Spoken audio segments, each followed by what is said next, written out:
I've been, hanging out with Bagley a little bit, and he's been on my show a couple of times, maybe 3 times since the last time I've had you on the show.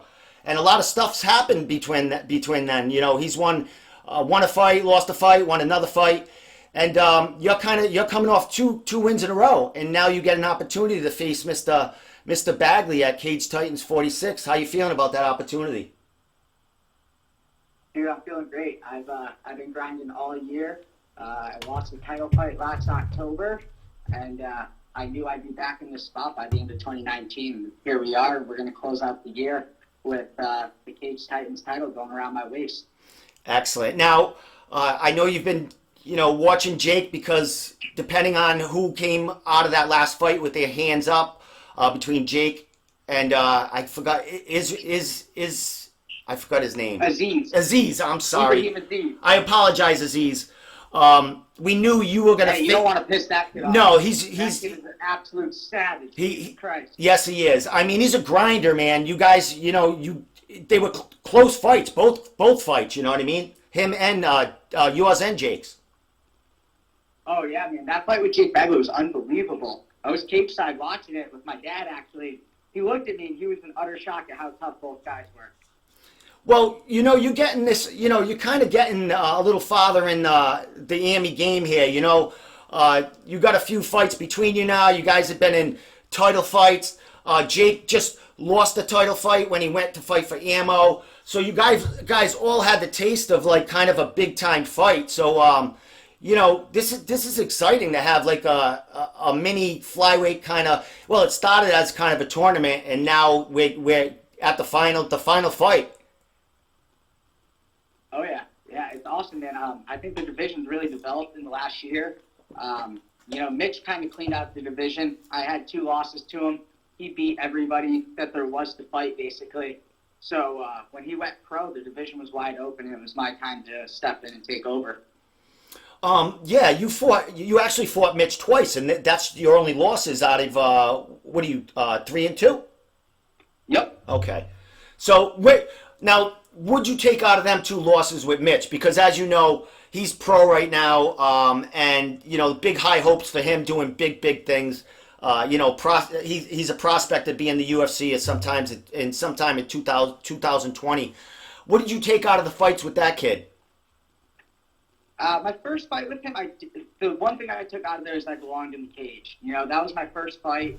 There was little to no MMA training for an extended period of time leading up to that. There was probably about 8 weeks of striking, but I knew I was built to be in the cage and scrap with people. The second fight, what I took away was that I needed to do a lot of growing mentally and also with my skill set, and that's what I've been doing all year. Just grinding away, making sure I improve in the areas I need to get me back to this position. Well, Dave, I do believe your last fight, the fight before that was a grind against Aziz, a real competitive fight. Your first time at Cage Titans, correct? Definitely, yeah. So you had that fight with him, and then you had a big time a KO fight also, correct? I did, yeah. I had a second round knockout in my last fight. I finished the fight with an overhand right to a front kick. Now, I watched that fight. That was a pretty. You guys were banging. You guys were doing a lot of ground stuff. But you're showing you have power in your hand, because the kid you fought, man, he's a decent fighter, man. He's a little scrapper. He comes out of Team Link in Ludlow. So what did you take out of that fight, since that was your last fight? Did your confidence even grow more from that fight, since you had a KO? Yeah, 100%. That was the first fight that I felt that I truly showed all my facets of MMA. I was able to fight on the ground. I had submission defense. I had some submission attempts. I was able to take him down. He took me down. I scrambled back to my feet. And what I was most proud of out of that fight was that I came in as the striker. I stood up for 2 rounds, banged out with a real tough dude who was willing to slug it out with me. And I actually learned that I got some power in both my hands. So, people better start to watch out, not just for my ground game, but for my striking as well. Well, that's the interesting thing going into the fight with Jake. Jake, he has a finish, a knockout or a TKO in Cage Titans. He's just coming off a big time win against Aziz. So you guys both have some power in your hands, and Jake likes to throw that big overhand right. And we know that, from your last fight and just watching you strike in your progression, you want to show what you can do on the feet again, I would imagine. 100%. Oh yeah. Do you Jake might be watching. I don't know if he's gonna tune in later or whatever, but do you expect this? Do you expect him to keep it on his feet and try to take you out that way? He has a best wrestling background, but watching Jake's fights, I mean, he likes to go toe to toe and just come after you, straight after you. I think Jake's just as nutty as me. I think the kid's ready to engage in a war anywhere it goes. Watching that last fight, he likes to bang it out on the feet, and then he likes to partake in some heavy scrambling and some good groundwork. So I think this fight's going to take place everywhere, but I see myself finishing the fight anywhere, to be quite honest with you, whether it hits the ground or if it stays on the feet. I believe I have the tools to take them out. Now, watching Jake, what is anything? Well, you're not going to give away game plans or anything like that. Hold on one sec. Back. Is there anything that stands out from Jake that you really have to be cautious of? Oh, yeah. The kid throws big, wild bombs. I actually just saw a video of him sparring at Devon College Gym. Yes. And I don't think I saw a single straight punch out of the dude. He threw massive Hadouken uppercuts, these huge overhands from the moon. I mean, the kid throws bombs. I got to mind my P's and Q's in there, make sure my chin is tucked, and not to get clipped with one of those big shots.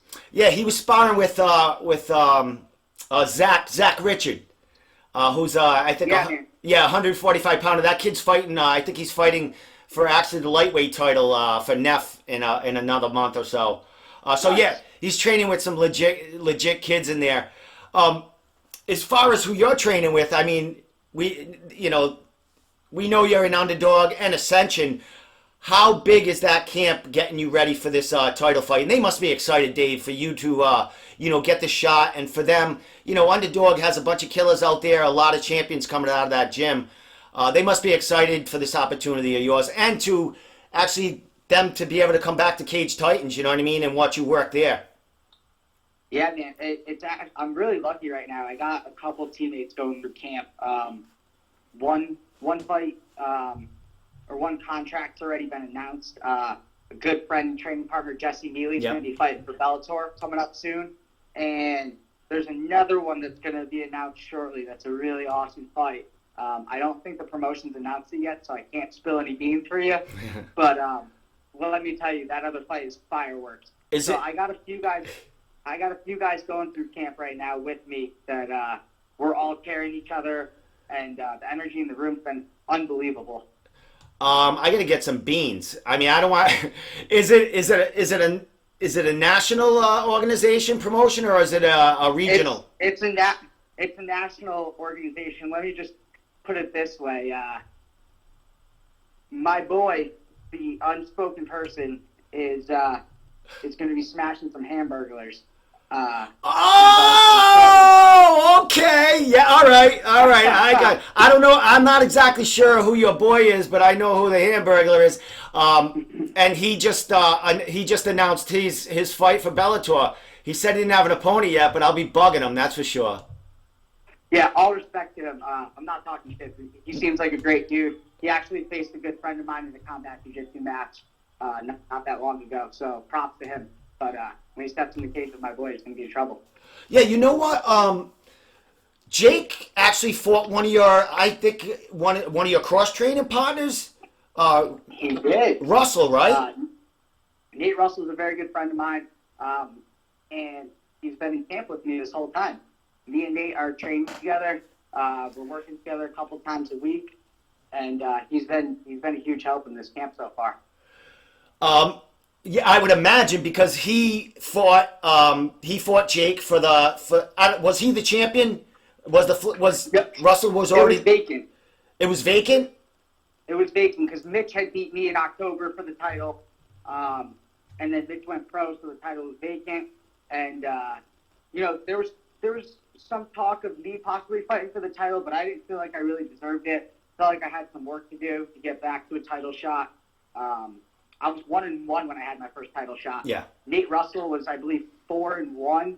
The kid's been grinding for years. He's an unbelievable dude. I was so happy to see him get that shot, and he deserves that belt 1,000%. Let me ask you a question about Nate. Is he turning pro soon? He's been out of the game for a little bit. Yeah. So, we'll see what he does. All right. I was just trying. He's pro or Ammy. The dude is he's one of the top flyweights in New England, and as far as Ammys go, he's the number one guy, straight up. Yeah. He's an absolute stud. I'm not going to say his name, but that bum that's sitting at number one on Tapology, he's got to stop fighting trash cans up in the sticks of Vermont or Maine or wherever the hell he is, and come play with the big boys down here. There you go. Well, talking about, up the boys in Maine and up north, they've been making their way down here. You know what I mean? When I talked to Jake, he we were talking about who's going to have kind of home cage advantage at Plymouth, and fans are starting to like him a little bit. What are you thinking going in as far as you've had quite a few training partners fight for Cage Titans, you know what I mean? They've gone through Cage Titans, turned pro. Do you think the crowd is going to be kind of even, or do you think it might sway more toward Jake because he kind of had the last win in there out of the two of you? Well, Jake brings a big crowd up, or down, I should say, to Mass, the Kid Cod, for the fights. He's got a big support group that he comes with, but he doesn't train on the Cape ever. He doesn't train with these local guys. I do. I've spent, I trained at SDG East Coast this year, not that long ago while I was up on the Cape. I've trained many times at Junico Hyannis with Loco Lobo and Giuliano. So, I feel like I'm more of a local guy than he is, to be quite honest with you. I have a summer home on the Cape that I spend a lot of time at, so Cage Titans is going to be my home turf going forward. Beautiful. Dave, I knew you were spending some time down there during the summer. You rented a house and stuff. And then when Jeff Joy was on the show 2 or 3 weeks back, when we mentioned, Jake called in that night, and Jeff Joy says, "Oh, I know Dave. He's been around." I was like, "Really? Dave's trained like in the South Shore side? I didn't know that. But you've been down here pretty much a lot."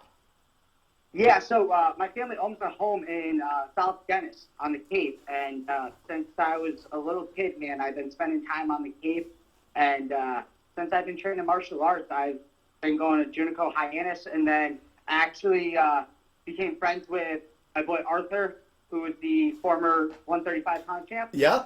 In Cage Titans, and he told me anytime I was around to come down to SMG. I've been down there now to grapple, do some Muay Thai sparring. So, I got really good connections down there, man. I believe that's going to be my home turf, especially when that title's around my waist. Excellent. Dave, I had no idea that you were from that area, and man, that turns this right around. Oh, yeah.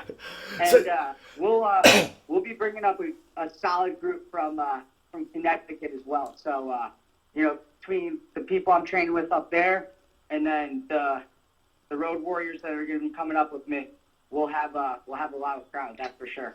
Excellent, man. So that's going to be great. Jake's going to have his crowd. You're going to have your crowd, and you guys are very cordial, very respectful toward each other. Have you spoken to him at all since the fight's been announced? I haven't. We shook hands in the cage when we faced off. They had me come in after his fight with Aziz. I got all the respect in the world for Jake, man. I got all the respect in the world for any of the guys that step into the cage and scrap. But come fight night, none of that matters, man. You put me in the cage, I'm looking to take your head off any way I can. Excellent. Well, what do we got? We got like 4. We're still a ways away. We're 4 weeks away. How's training camp going right now? I know you said you had Jesse Mealy in there. You got another fighter there that's going to be fighting October 28th or something like that. Yeah. And so how's training camp 4 weeks out? Like what are you doing right now 4 weeks out from the fight? we're grinding. Yeah. Hard. Yeah, it's hard. I know most people don't know this about me, but I work a 40-hour plus week job in the corporate world. So I'm sitting behind a desk for 8 hours a day. In that, before I go into work, I'm grinding myself, either, hitting cardio sessions, bag sessions, whatever it may be. And then I'm usually hitting at least 1 to 2 sessions when I'm out of work. So, I mean, we've been really pushing it. My strength and conditioning has been absurd. Parker Porter takes over my strength and conditioning for the last 3 fights. And, I mean, the proof is in the results. Look what I did in my last 2 fights. So he's been a huge, huge addition to my training camps.